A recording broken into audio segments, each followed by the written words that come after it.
अस्सलाम वालेकुम दोस्तों, जाहिद आपकी खिदमत में एक नई वीडियो के साथ हाजिर है। आप देख रहे हैं हेल्प हाउस। दोस्तों आज मैं आपको इंशाल्लाह जो है अबशर में जितनी भी पासपोर्ट, इकामा, खरूज, रीएंट्री, ट्रैफिक वायलेशंस, गाड़ी की रजिस्ट्रेशन, इंश्योरेंस, फिंगरप्रिंट, हज, हर तरह की इंफॉर्मेशन के बारे में इंशाल्लाह अपडेट करने जा रहा हूं। लेकिन मैं स्टेप बाय स्टेप एक एक वीडियो में जो है हर चीज़ बनाता जाऊंगा, बताता जाऊंगा।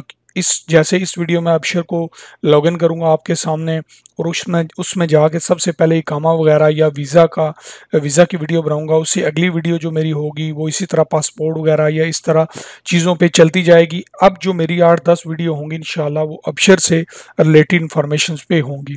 इसलिए मेरे चैनल को ज़रूर सब्सक्राइब करिए, क्योंकि इसके अलावा आपको बहुत ज़्यादा इंफॉर्मेशन इस चैनल पे मिलती हैं और आगे इंशाल्लाह मिलने वाली हैं। हर छोटे छोटे क्वेश्चन की वीडियो आपको मिलेगी, डिटेल से मिलेगी। अगर आपने मेरी वीडियो खोली हुई है और आपने कोई और वीडियो ऐसी देखनी है जो आप जिसको ढूंढ रहे हैं, तो आप जब मुझे कहते हैं कि हमें ये वीडियो जो है जी देखनी है या इसका लिंक भेजें, तो लिंक देखें, भेजने की ज़रूरत नहीं होती। अगर आपने खरूज हरूब चेक करना है तो आप खरूज हरूब की वीडियो पे जाइए।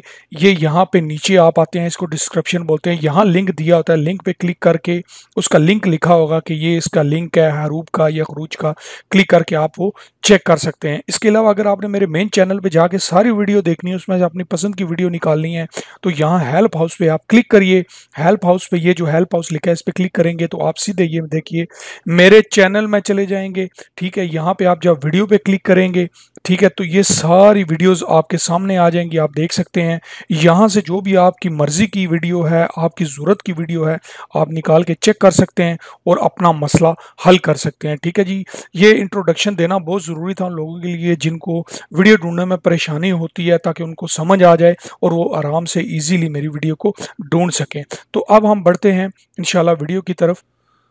दोस्तों आज मैं आपको इस वीडियो में इंशाल्लाह बताऊंगा कि एग्जिट री एंट्री वीज़ा यानी खरूज आऊदा छुट्टी जो है वो इशू करवाने के लिए कौन कौन सी चीज़ों की रिक्वायरमेंट है, कौन कौन सी चीज़ें ज़रूरी हैं, जिनके बगैर एग्जिट री एंट्री आपकी नहीं लगती है, क्या क्या होना ज़रूरी है। ये चीज़ें दोस्तों जो मैं बताने जा रहा हूँ आपके सामने आपको नज़र आ रहा है पेज, ये आप खुद भी अबशर से चेक कर सकते हैं। आपको भी हर तरह की ये इन्फॉर्मेशन जैसे मेरे पास आ रही है, अगर आपका अबशर बना हुआ है तो आपको भी ये नज़र आएंगी।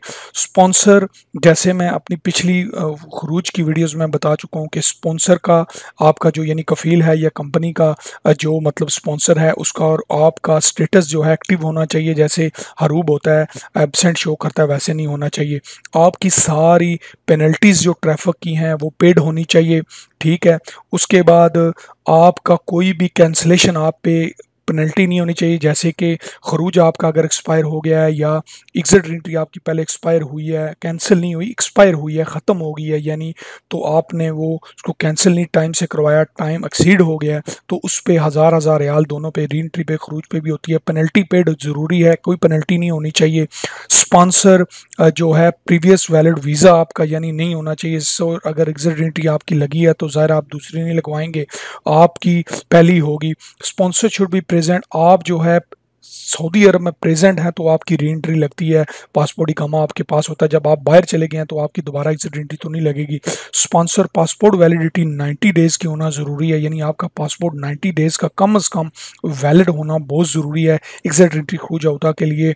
ठीक है, return before date should be 7 day less than इकामा एक्सपायरी, आपने वापस जो आपकी आपने लगवानी है वो इकामा 7 दिन रहते होंगे तब तक आपकी रेंट लगेगी। मसलन मान लीजिए आज हमारी 1 फरवरी तारीख मतलब हो गई है, तो 7 को हमारा इकामा एक्सपायर है, तो आपने 8 को हमारा इकामा एक्सपायर है, आपने 1 फरवरी को वापस आना है, 7 दिन इकामा एक्सपायरी से पहले वापस आना है। ये चीज़ ज़रूरी होती है, यानी इतना टाइम आपके इकामा में होना चाहिए। ठीक है, इकामा वैलिडिटी शुड बी इक्वल और greater than visa duration plus 90 days. ठीक है, इकामा जो आपकी वैलिडिटी है कम अज़ कम वीज़ा ड्यूरेशन अगर 90 डेज़ है तो इकामा आप हिसाब लगा लीजिए, जिससे 7 दिन मैंने बताया उससे ज़्यादा होना चाहिए। अगर आप 90 दिन की छुट्टी जा रहे हैं तो आपका इकामा 97-98 दिन का कम अज़ कम बाकी होना चाहिए। ठीक है, उसके बाद दोस्तों in case of return date option the select date is the last date of return.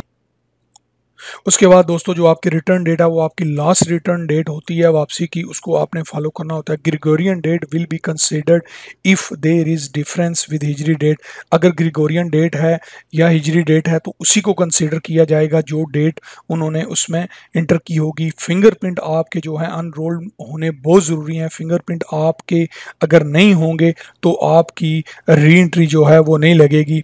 ठीक है, यहाँ पे आप देख लीजिए, should be present for all male and female sponsor above the age of 15 साल के जो उससे ऊपर हैं उनके फिंगरप्रिंट जो है ये याद रखिएगा। ठीक है, पेमेंट ऑफ वीज़ा फ़ीस की री एंट्री की फ़ीस जो है वो पेड होनी चाहिए। जैसे 200 से स्टार्ट होती है 2 महीने की री एंट्री, 200 आगे 3 की 300 आगे 6 तक लगती है। देख लीजिए, if you invite the visit visa, ये विजिट वीज़ा क्या है इसका तो इतना इशू नहीं है। आपने अगर अपना जो है किसी को विजिट वीज़ा पे बुलाया, यानी देखिए, if you intend to visit any of Gulf countries, please note that your इकामा must be 3 months। अगर आपने किसी को विजिट वीज़ा पे बुलाना, आपका इकामा 3 मंथ्स का वैलिड होना ज़रूरी है। तो दोस्तों ये थी री एंट्री इशू करने के लिए कोई रिक्वायरमेंट जो मैंने आपको डिटेल से बताई हैं, ये होना ज़रूरी है, तब जाके आपकी री एंट्री लगती है बगैर किसी प्रॉब्लम के, बगैर किसी मसले की। उम्मीद करता हूँ आपको वीडियो की समझ आई होगी।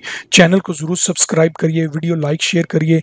आगे इस तरह की और मज़ीद इन्फॉर्मेशन लेने के लिए चैनल को सब्सक्राइब करेंगे तब आपको मेरी वीडियो मिलेंगी। मुझे कमेंट्स वीडियो पे मत करें, व्हाट्सअप करें ओनली 0581014313 पे। इंशाल्लाह मैं आपको उसका प्रॉपर फीडबैक दूंगा।